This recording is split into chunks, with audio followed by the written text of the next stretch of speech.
देखिए, हमारी प्रायोरिटी होगी कि बजट में जनता से जुड़े क्या क्या प्रावधान इन लोगों ने किया है और क्या नहीं किया है। आज पूरे बिहार के लोग पेट्रोल, डीजल और रसोई गैस की बढ़ती कीमतों के चलते परेशानी झेल रहा है।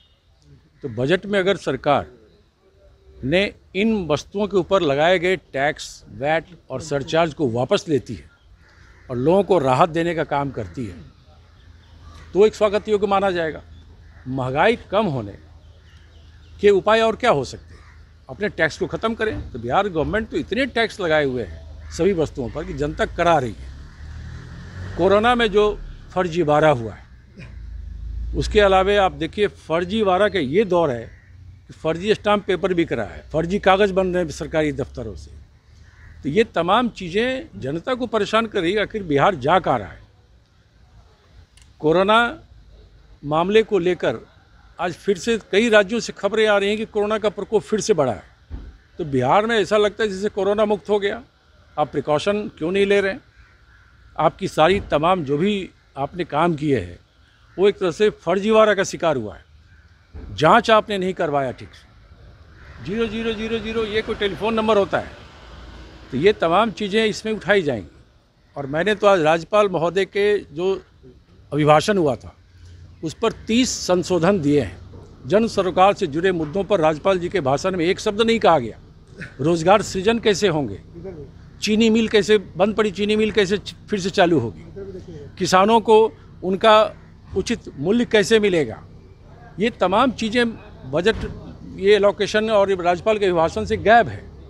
तो मैं समझता हूँ कि आज राज्यपाल के अभिभाषण पे जब हम लोग का संशोधन रखा जाएगा तो उसमें जनहित से जुड़े सारे प्रश्नों को रखने का हमने प्रयास किया है कांग्रेस की तरफ से।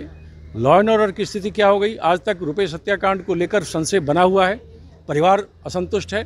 आप सीबीआई जांच क्यों नहीं करवा रहे? रोज़ मर्डर, हत्या, अपहरण ऐसी घटनाएं की बार हो गई है कि बिहार में रोज़ 738 आपराधिक घटनाएं होती हैं। ये कौन सा रूल ऑफ लॉ है?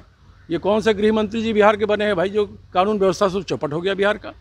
तो इन तमाम मुद्दों पर हम लोग सरकार को घेरेंगे और सरकार से उसका जवाब लेंगे।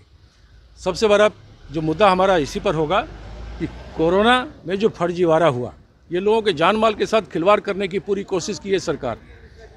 पेट्रोल डीजल की कीमतों पर बिहार सरकार और केंद्र सरकार ने मिलकर 50 रुपये प्रति लीटर टैक्स दिया है और 45 रुपये प्रति लीटर टैक्स डीजल पर ले रहे हैं। ये तो एक तरह से खून चूसना हुआ लोगों का। तो आपको इन सवालों का जवाब देना होगा और इन्हीं बिंदुओं पर सरकार को हम लोग घेरेंगे। मुख्यमंत्री ने अपना डेरा बदलवा दिया।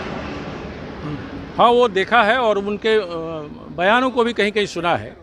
तो ये समझते हैं कि ये अपने आप में इससे बड़ा दुखद बात क्या होगा कि सरकार के एक मंत्री इसलिए अपना घर बदलने को कह रहे हैं कि वहाँ सामने में सुअर रहता है और दलित वर्ग के लोग रहते हैं। इससे बड़ा आपत्तिजनक बात नहीं हो सकती है। शाहनवाज हुसैन एक मैच्योर्ड पॉलिटिशियन है, लेकिन सिर्फ ये कहकर कि हमारे घर के सामने समाज के डोम वर्ग के लोग रहते हैं, डोम टोली है, इसलिए हम यहाँ नहीं रहेंगे, यह भारतीय जनता पार्टी के उस घृणित मानसिकता को प्रकट करता है जो दलितों के प्रति इन लोगों का जो सोच है। मैं समझता हूँ मुख्यमंत्री जी को ऐसे मामलों में हस्तक्षेप करके उनको फिर से उसी मकान में रहने के लिए कहना चाहिए था। उनके कहने पर मकान बदल देना, तब तो वहाँ दूसरे मंत्री को आपने अलॉट कर दिया, वो भी उन्हीं के भाजपा के पार्टी के नेता हैं। लेकिन यह कहना कि सामने में सुअर रहता है, डोम लोग रहते हैं, इससे हम यहाँ नहीं रहेंगे, यह भारतीय जनता पार्टी को पूरी तरह से नंगा करने का काम किया शाहनवाज हुसैन के इस बयान ने।